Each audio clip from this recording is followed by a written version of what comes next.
कथेचं नाव आहे रम्य ते बालपण. प्रेम, अरे प्रेम, एक मिनिट, जरा इकडे पाहतोस का? अरे प्रियांशूला खूप ताप आलाय, सारखा रडतोय. तो बेबी सिटिंगमध्ये नाही राहणार. आज तू सुट्टी घेशील का? मला क्लोजिंगचे काम असल्यामुळे रजा नाही मिळणार. सकाळची घाई, सेकंदाचा हिशोब. प्रेमने न पाहताच सांगून टाकले, मला नाही जमणार. माझं एक महत्त्वाचं सेमिनार आहे, तूच काय ते मॅनेज कर. आणि तो बाहेर पडलाही.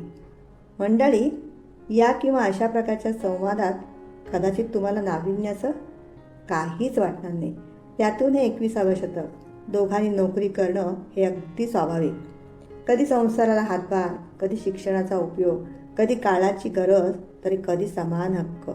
मंडळी, एकंदरीत काय, स्त्रियांनी नोकरी करण्याची प्रथा सुरू झाली आणि प्रश्नांची मालिका वाढवू लागली. नोकरी व्यवसायाच्या निमित्ताने वेगळी चूल मांडली गेली. विभक्त कुटुंब पद्धती वाढत गेली.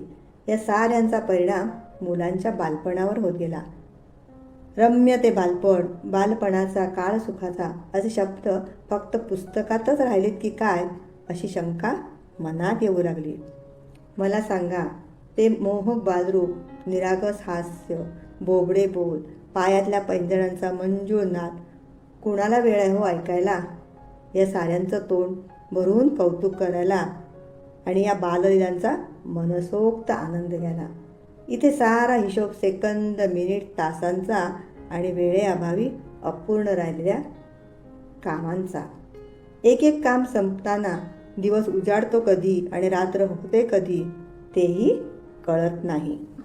थोडं मागे वळून पाहिलं तर आपल्या लक्षात येईल की आजपासून 30 ते 40 वर्षापूर्वी रम्य ते बालपण हे अगदी रम्य वाटणे इतपत रम्य होतं.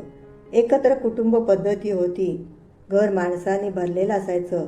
हट्ट पुरवणारे काका, आत्या, मामा, मावशी अशी मंडळी असायची. पाठीशी घालणारे आजी आजोबा असायचे.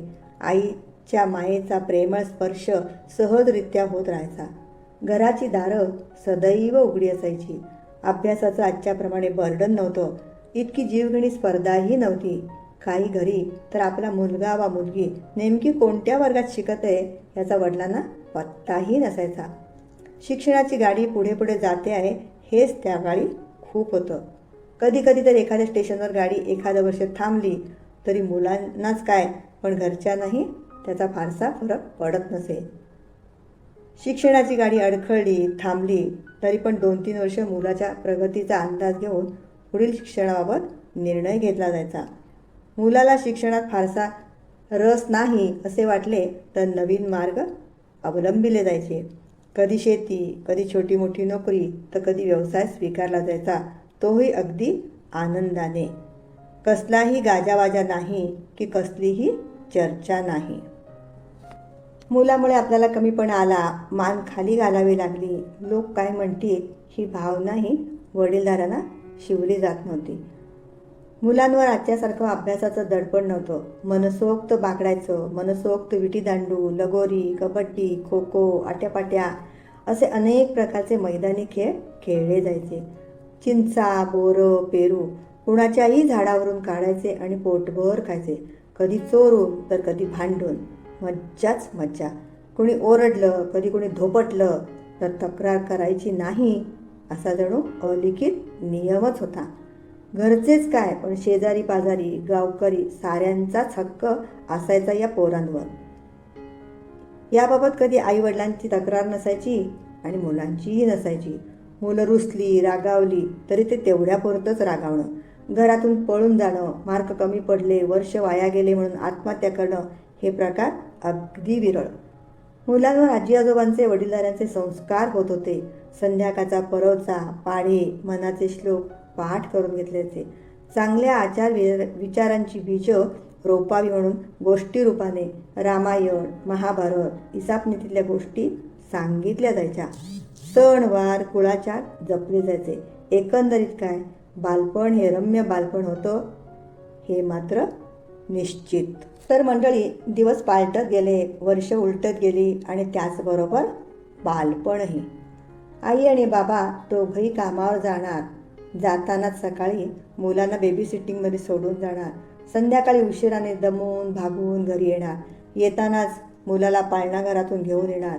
घरी आल्यावरही क्षणाची उसंत नाही. चहा पाणी, घरची कामं, स्वयंपाक, आलं गेलं, दुखणं खुपणं, 1 का 2. त्यात वेळेचं बंधन. या सर्वांमधून मुलांसाठी कितीसा वेळ काढता येणार आणि काढणार तरी कसा? यात मुलांच्या मनाची मात्र कुत्तरकोड व्हायची. जेव्हा आईबाबांबरोबर खेळावं, मस्ती करावी, शाळेतल्या गमती जमती सांगाव्या, तेव्हा आईवडील जवळ नाहीत, आणि जेव्हा ते जवळ आहेत तेव्हा त्यांना कामामुळे ऐकायला वेळ नाही. अशी केविलवाणी परिस्थिती. मुलं मनातलं गुपित मनातच ठेवून झोपी जाणार, आणि आई दिवसाची सारी कामं आटपून दुसऱ्या दिवसाची थोडीफार तयारी करून झोपलेल्या बाळाजवळ येईपर्यंत बाळाची मध्यरात्र होणार. या आणि अशा परिस्थितीत केवळ मुलांच्या अंगावरून मायेचा हात फिरणार, डोळ्यातून नकळत गळगळ अश्रू गळत राहणार, हतबलपणाची भावना माऊलीला छळत राहणार, शब्द अबोल होणार. काहीही झालं तरी उद्या आपल्या पिल्लांसाठी वेळ काढायचा, त्याला खुश करायचं, अशा या मनाच्या निश्चयापलीकडे फारसं काही वेगळं घडणार नाही असे ते दिवस. येणारा प्रत्येक दिवस कर्तव्य आणि जबाबदारीचं ओझं वाढवीत जातो. अगतिकता प्रबल होते. बालपण संपत जातं. हळूहळू शाळा, अभ्यास यांची भर पडते. सर्वांगीण विकास व्हायला हवा, स्पर्धेच्या जगात टिकाव धरायला हवा म्हणून अनेक प्रकारचे क्लास लावले जातात. पेंटिंग, नृत्य, 1 का 2. त्यातून अभ्यासाचं ओझं वाढत जातं, हेही तितकंच खरं. या सर्वांचा परिणाम म्हणून मुलं अधिकच दूर होत जातात आणि जबाबदारीचं ओझं पेलत राहतात. या सर्वांचा कळस म्हणजे ते 10वी आणि 12वीचे डोंगर. स्पर्धेचं युग. चांगले मार्क्स पडायलाच हवेत ही साऱ्यांचीच अपेक्षा. त्यासाठी विशेष क्लास, सराव परीक्षा. कुठवर सहन करतील हे सारं ही बालमनं, आणि तेही किती प्रमाणात. सगळीच मुलं मनानं खंबीर नसतात. काहींना हा एकलेपणाचा, अभ्यासाचा ताण असह्य होतो. त्यातून आत्महत्यासारखे प्रकार घडतात. कधी मुलं वाईट संगतीला बळी पडतात, कधी त्यांची पावलं गुन्हेगारीकडे वळतात. जन्म देणाऱ्या आईवडिलांचा सूड उगवतात, विनाशाकडे वळतात. मंडळी, बालपण हे एक रोपटं आहे. त्याचं बीजारोपण कसं होतंय, त्याचबरोबर बीज कसं अंकुरलं जातंय, कसं जोपासलं जातंय, ही गोष्ट पण तितकीच महत्त्वाची आहे. यामध्ये दोष आईवडिलांचा नाही आणि मुलांचाही नाही. दोष असेल तर तो परिस्थितीचा आहे. मुलांना सारं काही चांगल्या उत्तम दर्जाचं मिळावं, सर्वांगीण विकास होऊन मुलं भावी आयुष्यात सुखी राहावी, हीच प्रत्येक आईवडिलांची इच्छा असते. त्यासाठी ते दोघेही जीवाचं रान करतात, काबाड कष्ट करतात, हे मात्र नक्की. यातून एकच गोष्ट सांगता येईल, बदललेल्या परिस्थितीला तोंड तर द्यायलाच लागेल. आजचा बालवीर काय किंवा वीरबाला काय, हे केवळ आपल्या वंशाचे कुलदीपक नसून उद्याच्या राष्ट्राचे दीपस्तंभ आहेत. त्यांच्या भल्याकरता साऱ्या घरादाराची साथ घ्यावी लागेल. आजी आजोबा, काका मामा, आत्या इतकंच नाही तर आपल्या शेजाऱ्या पाजाऱ्यांची मदत घेऊन आपल्या लेकराचं बालपण हे सुखात, आनंदात आणि त्याचबरोबर सुरक्षित जाण्यासाठी सर्वांनीच प्रयत्न करावा लागेल. दुसऱ्याच्या मदतीची अपेक्षा करताना, त्यांची मदत घेताना आपल्या मदतीचा हातही सदैव पुढे राहील, हे मात्र विसरून चालणार नाही.